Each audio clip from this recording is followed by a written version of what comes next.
ఓం నమ శివాయ. ఈరోజు శివయ్య సందేశం ఏంటి అంటే, ఇలా చూడు భక్త, ఈరోజు రాత్రిలోగా ఇది విను. నీ జీవితంలో నీకోసంగా ఈరోజు ఒక తీయని వార్తను పంపుతున్నాను. తెల్లవారేసరికి సంతోషంతో ప్రశాంతంగా నిద్రలేస్తావు. ఇది నీ శివయ్య వాక్కు. జార విడుచుకోకుండా ఆఖరి వరకు విను. ఈ రాత్రిలో నీ జీవితంలో జరిపించే అద్భుతాన్ని, అదృష్టాన్ని చూసి నువ్వే ఆశ్చర్యపోతావు. ఏమాత్రం అలక్ష్యం చేసినా, ఏమాత్రం నిర్లక్ష్యం చేసినా తరువాత నువ్వే ఇబ్బంది పడతావు భక్త. ఇది నీ వరకు నా మాటలు చేరాయి అంటే నీ జీవితం మారబోతుంది అని అర్థం చేసుకో. నీ శివయ్య నీ జీవితంలో నీకు తగ్గ పనులను ఆరంభించేశాను. అలానే నీ జీవితాన్ని నీకు నచ్చినట్లుగా మార్చేశాను. అందుకే ఈ శివయ్య వాక్కుని ఈ రోజున నువ్వు వినగలుగుతున్నావు. బిడ్డా, నీకోసంగా ఒక తీయటి తేనె లాంటి శుభవార్తని ఈ శివయ్య ఈ రోజున నేను నీకు అందించడానికి ఈ వాక్కును తీసుకువచ్చేశాను. అందుకు సాక్ష్యమై ఈ సందేశం. ఏమాత్రం ఏమరపాటుగా ఉండకుండా ఆనందంగా అందుకో. నువ్వు ప్రతి క్షణం నిద్ర లేచింది మొదలు శివ శివ శివ శివ అంటూ ప్రతి క్షణం నన్నే పిలుస్తూ ఉన్నావు కదా. ఇంతలా నువ్వు నన్ను పిలుస్తూ ఉంటే నేను నీ దగ్గరికి ఎలా రాకుండా ఉంటానో చెప్పు. ఖచ్చితంగా నీ దగ్గరికి వస్తాను. నీ అతి పెద్ద కోరికను కూడా నేను నెరవేరుస్తాను. నువ్వు నన్ను నీకు నచ్చినట్లు పూజిస్తున్నావు. నచ్చినట్లుగా అభిషేకాలు చేస్తూ ఉన్నావు. పూలతో అలంకరిస్తున్నావు. బిల్వ పత్రాలతో కూడా నన్ను పూజిస్తూ అభిషేకిస్తూ ఉన్నావు. నాకు తెలుసు, అసలు మొదలే నీ శివయ్య అభిషేక ప్రియుడు. కాసింత ప్రేమకే నేను లొంగిపోతాను. అలాంటిది ఇంతలా నన్ను పూజిస్తూ అభిషేకాలు చేస్తూ నైవేద్యాలు సమర్పిస్తూ అనుక్షణం నన్నే తలుస్తూ ఉన్న నీకు ఆశీర్వాదం ఇవ్వకుండా ఎందుకుంటాను చెప్పు. ఎప్పుడూ కూడా నా ఆశీర్వాదం, నా కంటి చూపు, నా అనుగ్రహం ఎప్పుడూ నీకు పుష్కలంగా ఉంటుంది. ఒక్కటి చెప్పనా, నా ఆజ్ఞ లేనిదే ఈ లోకంలో ఏదీ జరగనివ్వను. అది నీకు కూడా తెలిసిందే కదా. పెద్దలు అంటూ ఉంటారు కదా, శివుడి ఆజ్ఞ లేనిదే చీమైనా కుట్టదని. అలాంటిది నా ఆజ్ఞ లేకుండానే నీ జీవితంలో ఇన్ని జరిగాయంటావా చెప్పు. ఏమీ కాదు, అన్నీ నా కనుచూపు మేరలోనే జరిగాయి.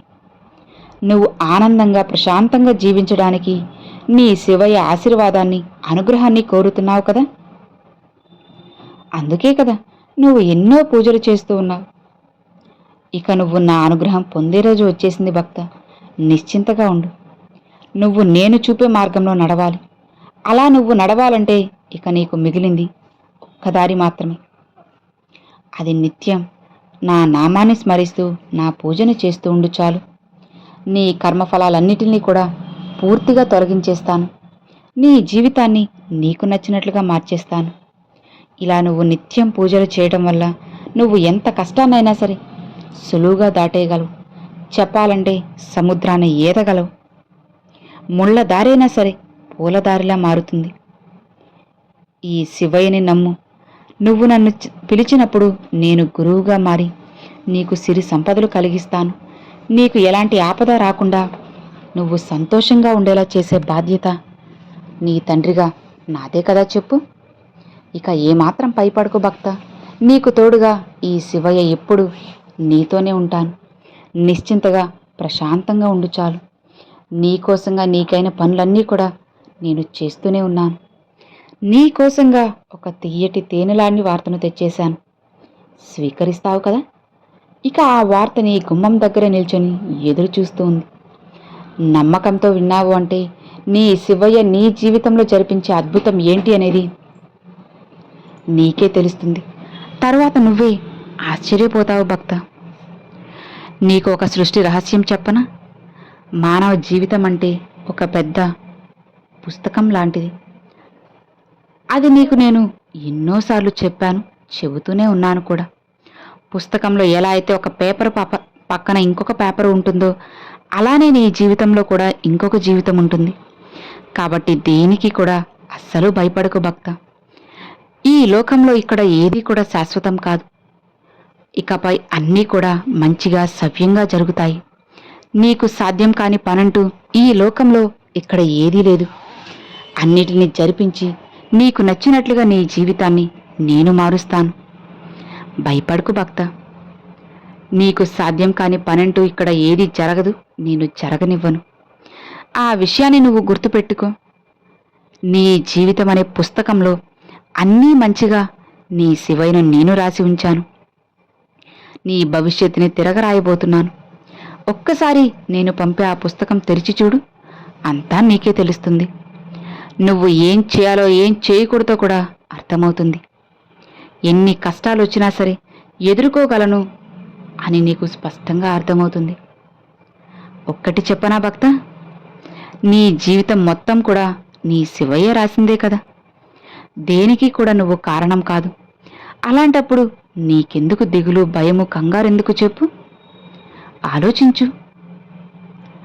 ఇలా జరగడానికి నేనే కారణం, నా వల్ల ఇలా జరిగింది, నేను అసలు మాట్లాడకుండా ఉండాల్సింది, అలా వెళ్ళుండకూడదు, అలా మాట్లాడకూడదు అని ఆలోచిస్తున్నా. ఇవి ఎవరితో పంచుకోవాలో తెలియక సతమతం అవుతూ ఉన్నా.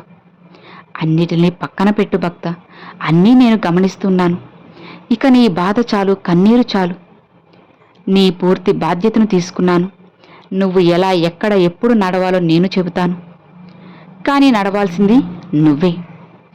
ఆ దారి కాస్త అటు ఇటుగా ఉన్నా సరే నీ చేతిని పట్టుకొని నీ శివయ్య నేను నిన్ను నడిపిస్తాను. పొరపాటున కూడా అధర్మం వైపు వెళ్లకు, అది ఒక్కటి చాలు. నువ్వు న్యాయంగా ఉన్నంత వరకే నేను నీ చేతిని పట్టుకొని ఉంటాను. అలా కాకుండా నువ్వు అధర్మంగా ఉంటే సాయంగా ఉన్న నీ శివయ్య నీ చేయిని అమాంతం వదిలేస్తాడు అని తెలుసుకో. లేదు శివయ్య, అలా ఎప్పటికీ చేయను, మీరు నన్ను వదలొద్దు అని అంటున్నావా? అయితే ఎప్పుడు న్యాయంగా ఉండు. నువ్వు నమ్మిన దానివైపే నడు. మంచిగా జీవించు. ఎలా ఉంటే అలానే జీవిస్తావు. అంటే అది జీవితం కాదు భక్త. నా భక్తుడివైన నువ్వు ఇలానే జీవించాలి అని ఒక నియమం కూడా ఉంది. అంటే ధర్మం, న్యాయం, నిజాయితీ, వీటిల్లోనే నువ్వు జీవించాలి. నీకు నచ్చినట్లుగా జీవించు, న్యాయంగా ఉండు. ఎన్ని రాళ్ళు, రప్పలు, ముళ్ళులు ఎదురైనా సరే అస్సలు ఆగద్దు. నదిలా ప్రవహిస్తూనే ఉండు. ఇప్పటికే నువ్వు సగం దారికి వచ్చేశావు. ఇక కాస్త దూరం మాత్రమే మిగిలింది. దాన్ని కూడా నువ్వు దాటేస్తావులే. నిశ్చింతగా ఉండు. అది పూర్తయ్యాక అందమైన జీవితం నీ సొంతమవుతుంది. నమ్మకంతో ప్రశాంతంగా ఉండు చాలు. అన్నీ నీ సొంతమవుతాయి. నమ్మకంతో ఉంటే ఖచ్చితంగా గెలుపు నీ సొంతమవుతుంది భక్త. అతి త్వరలోనే నువ్వు కోరింది నేను అందిస్తాను. ధైర్యంగా, ప్రశాంతంగా, నిశ్చింతగా ఉండు. జరగాల్సినవన్నీ కూడా జరిపించి నీ జీవితంలో నీకైన తీయటి శుభవార్తలను నేను అందిస్తాను. అది అందించడానికే కదా నీ శివయ్య నీకు తోడుగా ఉన్నది. మరి ఎందుకు దిగులు, భయం? నీకైన గొప్ప తేనె లాంటి శుభవార్తను నీకు అందించబోతున్నాను. అది ఉద్యోగమా, డబ్బు పరంగానా, వ్యాపార పరంగానా, లేదా నువ్వు కోరిన వ్యక్తి నీ దగ్గరకు రావడమా, ఇలా ఏదైనా సరే నీ జీవితంలో జరిపించి నువ్వు సంతోషంగా ఉండేలా చేసే బాధ్యత ఒక తండ్రిగా నాది. ఇక నిశ్చింతగా, ప్రశాంతంగా ఉండు అని ఈరోజు శివయ్య ఈ సందేశాన్ని పంపారండి. సో విన్నారు కదండి, ఈరోజు శివయ్య పంపిన ఈ సందేశం మీ అందరికి నచ్చింది అని అనుకుంటున్నాను. నచ్చితే ఒక చిన్న లైక్ చేయండి. మరికొంతమంది మీ ఫ్రెండ్స్ అండ్ ఫ్యామిలీ మెంబర్స్కి షేర్ చేయండి. ఫస్ట్గా మన ఛానల్ చూసేవాళ్ళు సబ్స్క్రైబ్ చేసి సపోర్ట్ చేయండి ఫ్రెండ్స్. Thanks for watching. ఓం నమ శివాయ. శివాయ నమః.